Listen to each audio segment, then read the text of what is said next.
Saya ucapkan selamat datang ke My News TV channel. Sebelum kita meneruskan video ini, sila pertimbangkan untuk like dan subscribe channel ini. Terima kasih.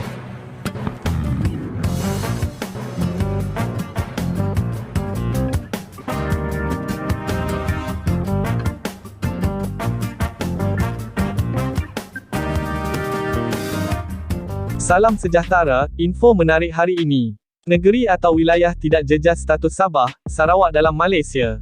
Januari 20, 2023 pukul 2.17 petang. Info penuh. Kuching, pewartaan istilah wilayah bagi Sabah dan Sarawak akan dipersembahkan kepada Majlis Raja-Raja Melayu untuk mendapatkan pandangan sewajarnya sebelum ia dikemukakan kepada Jemaah Menteri dan Kabinet.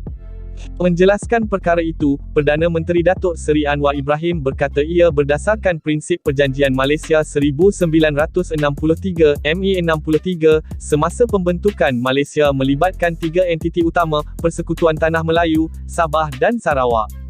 Apa dia prinsip ME 63 yang termeterai semasa penubuhan Malaysia antara Semenanjung Tanah Melayu, Sabah dan Sarawak? Itulah istilah teknikal kedudukan negeri dan wilayah.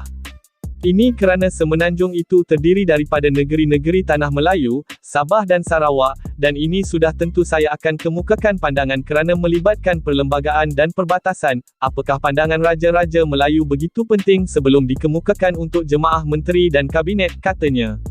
Beliau berkata demikian pada sidang media selepas mempengerusikan mesyuarat Majlis Tindakan Pelaksanaan ME 63 di Dewan Undangan Negeri DUN Sarawak di sini pada Jumaat.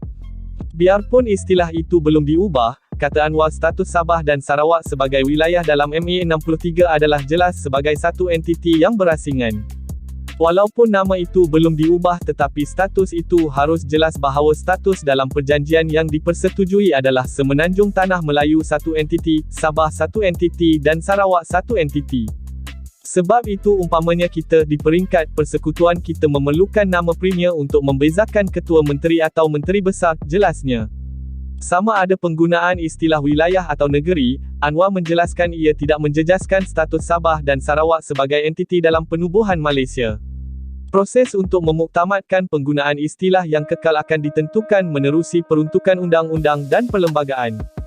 Dari segi pelaksanaan itu jelas bahawa ia adalah tiga entiti sama ada disebut negeri atau wilayah tidak mengubah sikap kerajaan dan pendirian kita bahawa entitinya Semenanjung, Sabah dan Sarawak, bukan negeri-negeri. Tetapi pindaan mana-mana ini istilah harus dirujuk kepada Raja-Raja Melayu kerana ia masalah perlembagaan dan kemudian Parlimen. Proses itu boleh berjalan kerana saya tidak mahu meriuhkan itu kerana ia tidak menjejaskan status negeri dalam konteks perlembagaan negara yang sudah dipindah dan soal ME 63, katanya. Sekian info hari ini. Terima kasih.